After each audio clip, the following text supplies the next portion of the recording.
Hey guys, I know it's been a while since I've posted an episode, and I'm really excited to let you know that the show is coming back very soon. It's been a whirlwind over the last few months. I recently started a second job and have now officially added the title of Professor to my name. I'm still teaching high school and I started coaching color guard. I've also committed my new year to reading The Lord of the Rings. Be on the lookout for that adventure very soon. All of this is to say, I got busy and had to prioritize some things in my life, and some of my creative pursuits took a back seat, but now I'm ready to come back and tell you some more great stories. And while I was considering what stories to tell, the thought of returning to the ancient world appealed to me. I considered long and hard where I wanted to go next and what that journey may look like.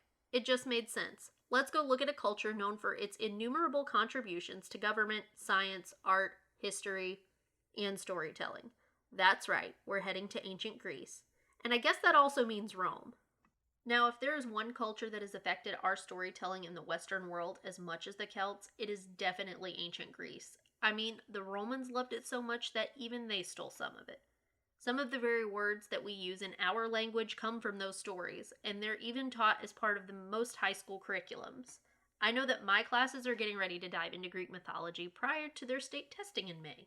This new season is going to be specially curated with a limited run of episodes and a great amount of storytelling. This may even be a section that I have to break into multiple seasons. The stories of the ancient Greeks are so numerable and so vast that they literally have a myth for everything. And as usual, we're going to take a look at the culture of the area before we dive into their stories so we have a better understanding of what exactly was going on when the stories were being told and when these beliefs were held.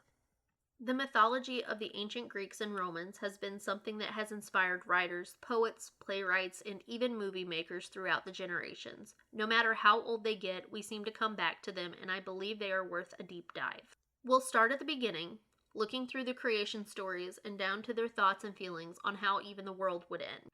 No matter what culture you approach, they all seem to have the same questions, and those are the questions we all ask. Where did everything, with a capital E, begin? How was the world made? Who are our gods? What do they stand for? How was man made? Why do things, good and bad, happen to us? What happens if we do wrong to each other? Why is nature so complicated? What happens to us when we die? And what happens when the world ends? This season of Get Grimm will attempt to answer some of those questions, at least through the eyes of the ancient Greeks. There are some of the most renowned storytellers and fervent believers.